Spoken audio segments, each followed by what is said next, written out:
नमस्कार भावांनो, हिंदी केसरी मैदान या चॅनलवरती तुमचं सर्वांचं स्वागत आहे. या व्हिडिओच्या माध्यमातून तुम्हाला आपल्या सर्वांच्या लाडक्या रुस्तम द्वादशम हिंदी केसरी व बैलगाडी क्षेत्रामधला देव रुस्तम द्वादशम हिंदी केसरी बकासूर बद्दल अपडेट देणार आहोत. भावांनो, बकासूर आता कोणत्या मैदानामध्ये पळेल याची अपडेट देणार आहोत. व्हिडिओ शेवटपर्यंत बघा आणि जर तुम्ही आपल्या चॅनलला नवीन असाल तर चॅनलला सबस्क्राईब करायला विसरू नका, कारण आपण बैलगाडी क्षेत्रामधले नवीन नवीन अपडेट्स घेऊन येत असतो. आज बरडकरांचं आदतचं मैदान आणि या मैदानामध्ये आपला बकासूर पळणार होता अशी चर्चा बरेच चालू होती, परंतु आज नाही पळाला बकासूर. भावांनो, आपला बकासूर नक्की कधी पळताना दिसेल याची अपडेट देणार आहोत. व्हिडिओ शेवटपर्यंत बघा. आता आपला बकासूर कधी पळेल याच्या लगेच महत्वाच्या मुद्द्याकडे आपण बोलूया.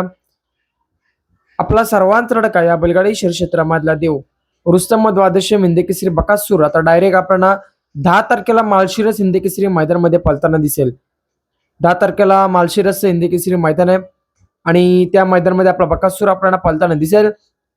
आता मधीन कोणताच मैदान नाही की ज्या मैदानामध्ये आपला बकासूर पळेल.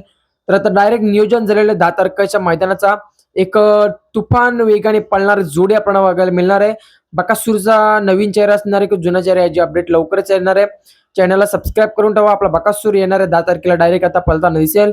बकासूरला 10 तारखेच्या माळशिरस हिंदी केसरी मैदानासाठी शुभेच्छा देऊया.